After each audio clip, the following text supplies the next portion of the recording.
ಇದೇ ಏಪ್ರಿಲ್ 22ನೇ ತಾರೀಕು ಒಂದು ದೇಶನೇ ಬೆಚ್ಚಿ ಬೀಳುವಂಥ ಘಟನೆ ನಡೆಯುತ್ತೆ. ಅದೇನಪ್ಪ ಅಂತೇಳಿದ್ರೆ, ಟೆರರಿಸ್ಟ್ಗಳು ಕಾಶ್ಮೀರಲ್ಲಿ ಪಲ್ಗಾಮ್ ಅನ್ನೋ ಒಂದು ಪ್ರದೇಶದಲ್ಲಿ ಬಂದಿರುವಂಥ ಟೂರಿಸ್ಟ್ಗಳನ್ನ ಟಾರ್ಗೆಟ್ ಮಾಡಿ, ಅದು ಹಿಂದೂಗಳನ್ನ ಟಾರ್ಗೆಟ್ ಮಾಡಿ 26 ಜನನ ಸಾಯಿಸ್ತಾರೆ.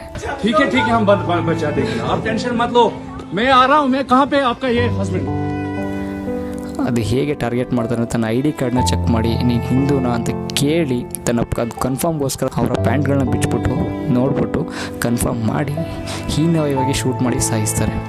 ಅದರಲ್ಲಿ ಕೂಡ ನಮ್ಮ ಕರ್ನಾಟಕದ ಫ್ಯಾಮಿಲಿ ಕೂಡ ಒಂದಿತ್ತು, ಮಂಜುನಾಥ್ ರಾವ್ ಅವರ ಫ್ಯಾಮಿಲಿ, ಶಿವಮೊಗ್ಗ ಕರ್ನಾಟಕ ಸರ್. ಅವ್ರನ್ನೂ ಕೂಡ ಕನ್ಫರ್ಮ್ ಮಾಡಿ ನೀನು ಹಿಂದೂನಾ ಅಂತ ಕೇಳ್ಬಿಟ್ಟು ಸಾಯಿಸ್ತಾರೆ.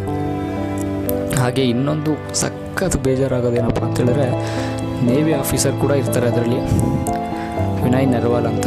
ಸೊ ಅವರು ಬೇಜಾರಾಗೋ ಇನ್ನೊಂದು ಅದೇ ವಿಷಯ ಅಂದರೆ, ಅವ್ರ ಮದುವೆ ಆಗಿ ಬರೀ 6 ದಿನ ಆಗಿರುತ್ತೆ.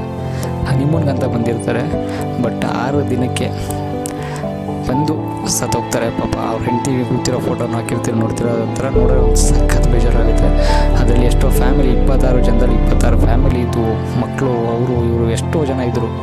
ಇವ್ರಿಗೊಂದು ಪಾಠ ಕಳಿಸ್ಲೇಬೇಕು ಸರ್ಕಾರ. ಆ ವಿಡಿಯೋ ಹಾಕಿರ್ತೀನಿ, ನೀವು ನೋಡ್ತಾ ಇರ್ಬೋದು. हाँ, ठीक है। एक इंसान आया, उसने उसको गोली मार दी यहाँ पे। उसने बोला कि शायद मुस्लिम नहीं है, उसने उसको गोली मार दी। नहीं, आप टेंशन मत लो। अब बेटा आप यहाँ पे रहो, हम साथ में। मैडम, ये जो भीड़ साहब है प्रेसिडेंट, आप टेंशन मत लो। मेरे बेटे का बच्चा लो। हम बच्चा देगा, कोई बात नहीं। जब सिमन युवा डिजाइन किया है, ठीक है, हम बच्चा देखेंगे, आप टेंशन मत लो। मैं आ रहा हूँ। मैं कहाँ पे आपका ये हस्बैंड? क्या हुआ इसको, क्या हुआ? Please ask for help. We don't need. Okay, don't worry. You okay? You need a water, sir? Sir, please manage. Huh? Ask for help. Okay, first you give the hands water, drop of water. Take a drop of water, sir, please. ಹಾಗೆ ನಮ್ಮ ಕರ್ನಾಟಕದ ಶಿವಮೊಗ್ಗದ ಮಂಜುನಾಥ್ ಅವರು last ವೀಡಿಯೋನ ಹಾಕಿರ್ತೀನಿ. ಅವರು ಹೇಗೆಲ್ಲ enjoy ಮಾಡಿದ್ರು, ಎಷ್ಟೆಲ್ಲ ಚೆನ್ನಾಗಿತ್ತು ಅಂತ ಎಕ್ಸ್ಪ್ಲೇನ್ ಮಾಡ್ಕೊಂಡು ಬರ್ತಾ ಇರ್ತಾರೆ. ಅದೇ ಅವ್ರ ಕೊನೆಯ ವೀಡಿಯೋ ಆಗಿತ್ತು ಅಂತ ಅವ್ರಿಗೂ ಗೊತ್ತಿರಲಿಲ್ಲ ಅನಿಸುತ್ತೆ. अब हमारा कश्मीर का दूसरा दिन है। कल हम बोट हाउस में ठहरे थे। बोट हाउस तो बहुत अच्छा था।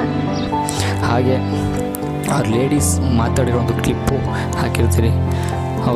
ಅವರು ಹೇಳ್ತಾರಂತೆ, ನಾನು ಗಂಡನ ಶೂಟ್ ಮಾಡಿದ್ದೀನಿ, ನನ್ನೂ ಶೂಟ್ ಮಾಡು. ಅವ್ರ ಮಗ ಹೇಳ್ತಾನೆ ನನ್ನೂ ಶೂಟ್ ಮಾಡು ಅಂತ ಕೇಳಿದಾಗ ಹೋಗಿ ಮೋದಿಗೆ ಕೇಳು ಅಂತ ಹೇಳ್ತಾರಂತೆ.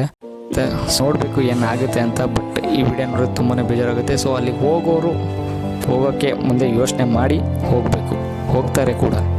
ಬಟ್ ಆದರೂ ಈ ಲಾಸ್ ತುಂಬಿಕೊಡೋಕ್ಕೆ ಯಾರ ಕೈಲಿ ಸಾಧ್ಯ ಆಗಲ್ಲ. ಸೊ ಅವರು ಆತ್ಮಕ್ಕೆ ಶಾಂತಿ ಸಿಗಲಿ ಅಂತ ನಾವು ಪ್ರಾರ್ಥನೆ ಮಾಡೋಣ.